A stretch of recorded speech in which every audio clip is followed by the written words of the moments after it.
নির্বাচনে জিততে গণ অধিকার পরিষদ ছেড়ে বিএনপিতে যোগ দিলেন গণ অধিকার পরিষদের সাধারণ সম্পাদক রাশেদ খান। ত্রয়োদশ জাতীয় সংসদ নির্বাচনকে সামনে রেখে আজ শনিবার দুপুরে বিএনপিতে আনুষ্ঠানিকভাবে যোগ দিয়েছেন রাশেদ খান। রাজধানীর নয়াপল্টনে বিএনপির কেন্দ্রীয় কার্যালয়ে মহাসচিব মির্জা ফখরুল ইসলাম আলমগীরের হাতে ফুল দিয়ে তিনি বিএনপিতে যোগদান করেন।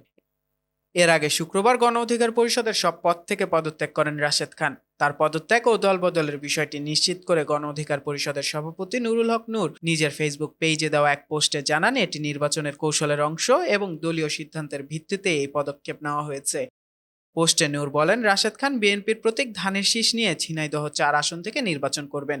অন্যদিকে নুরুল হক নূর নিজে গণ অধিকার পরিষদের প্রতীক ট্রাক নিয়ে পটুয়াখালী 3 আসন থেকে প্রতিদ্বন্দ্বিতা করবেন। উল্লেখ্য, আসন্ন জাতীয় নির্বাচনে বিএনপির সঙ্গে জোট করেছে গণ অধিকার পরিষদ। জোট সমঝোতার অংশ হিসেবে বিএনপি পিরোজপুর 3 ও ঝিনাইদহ 4 এই দুটি আসন ছেড়ে দেয় গণ অধিকার পরিষদকে। তবে নতুন নির্বাচনী বিধিমালা অনুযায়ী জোটবদ্ধ হলেও প্রার্থীদের নিজ নিজ দলের প্রতীকে নির্বাচন করতে হবে। এই বিধান জোট সঙ্গীদের মধ্যে জয়ের সম্ভাবনা নিয়ে উদ্বেগ তৈরি করে।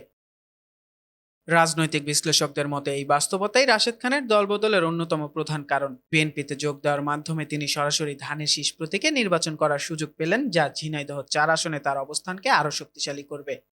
রাশেদ খান যোগ দেওয়ার পরে বিএনপির মহাসচিব মির্জা ফখরুল ইসলাম আলমগীর ঝিনাইদহ 4 আসনের দলীয় নেতাকর্মীদের রাশেদ খানের পক্ষে ঐক্যবদ্ধভাবে কাজ করার আহ্বান জানান। নিউজ ডেস্ক, চেষ্টা টিভি।